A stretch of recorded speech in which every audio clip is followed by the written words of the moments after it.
Hello there everyone, this is Iron Mark 3 coming at you with a workshop upload, this time with another nuclear prototype. Based on all the feedback and comments I got and the discussions that were had on the AN1 nuclear prototype, I did a bit of rethinking on how I was trying to go about the entire thing, and the result is this thing, the AN2 Tac Blast. Yes. I've decided to start giving my builds like little code numbers in front of them, so AN2 Ions Nuke 2, I think. But anyway, this thing is a major improvement and a good bit smaller and, most importantly, hugely cheaper than the AN1 prototype. This one carries a single nuclear warhead on a proximity fuse in the nose, and it's guided by the same basic detection system of a gimbal tracking radar for accurate detection and a 360 radar just for general and initial target identification. But I built this thing effectively as a mini tank chassis, and that's why it looks the way it does. It's got lots of wheels just for some wide treads.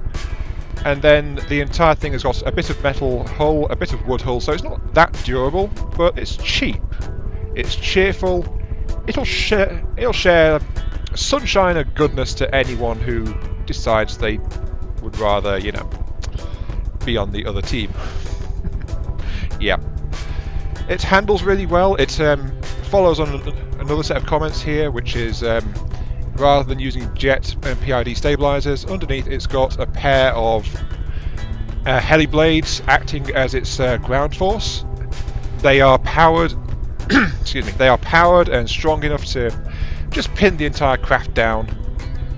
And because it tended to flip around while going over hills, there are two, so when one of them comes over the crest of a hill, it'll help pull the craft down before the second one gets clear.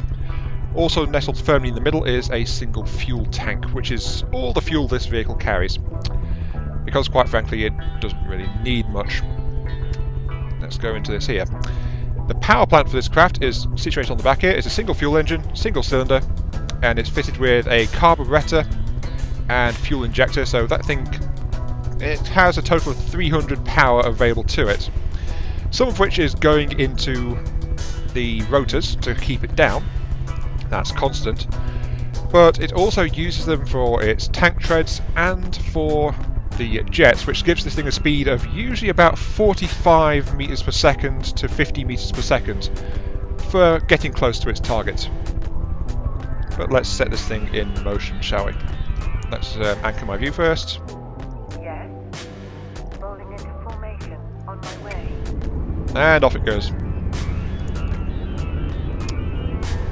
In further response to the comments, this craft also has fully corrected tank control systems, and thank you very much, Forty, for pointing that one out.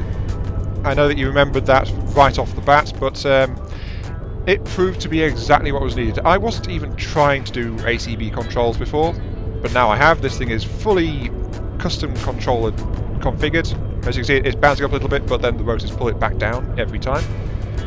And it's running along the speed. Well, it's running along the ground very, very tightly, so yeah, it follows the terrain very well indeed.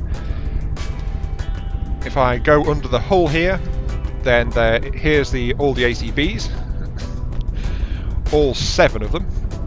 There's 4 of them giving it the complex controller sets. There's 1 which controls the spin blocks.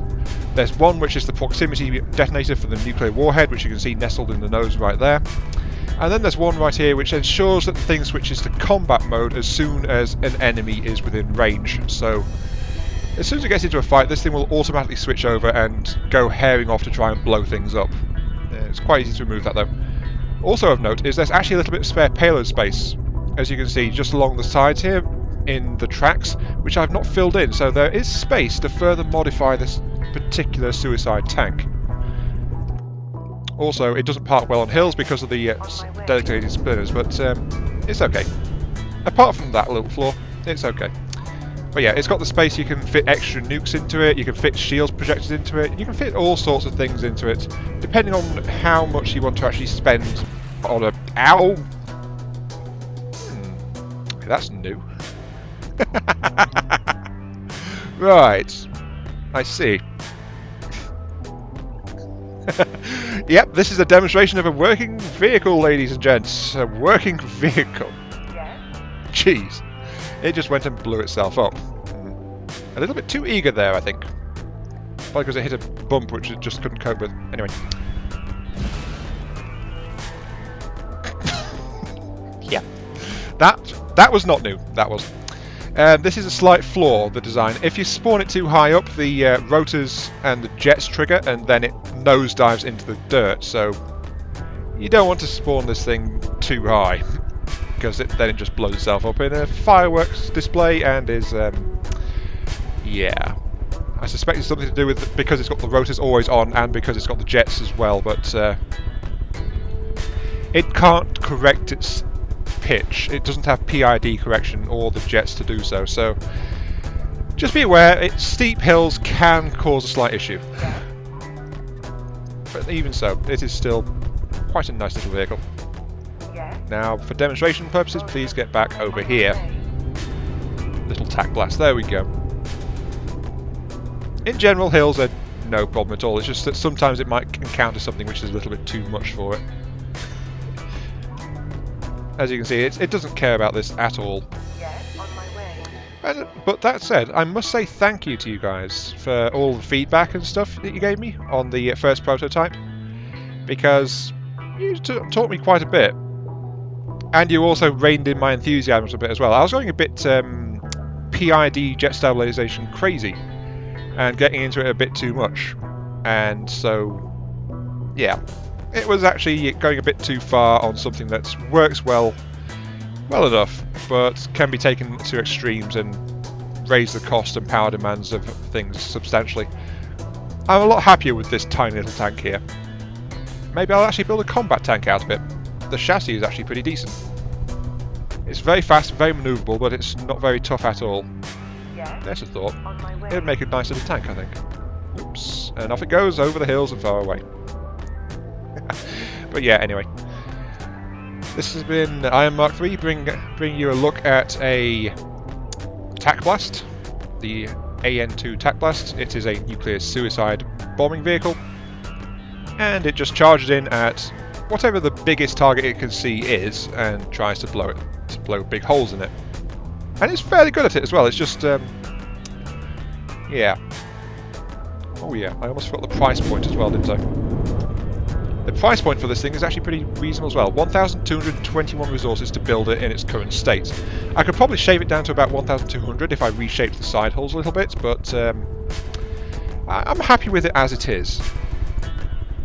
And if you guys are interested in this, you'll find a workshop description link in the a workshop description link? A workshop link in the description down below, which will take you to the page where you can get your hands on this little toy itself. And thanks again for all your help and advice which made this thing happen. This has been Iron Mark III for the second time. Thank you very much for watching, and I'll catch you all some other time. Yeah, see you all later.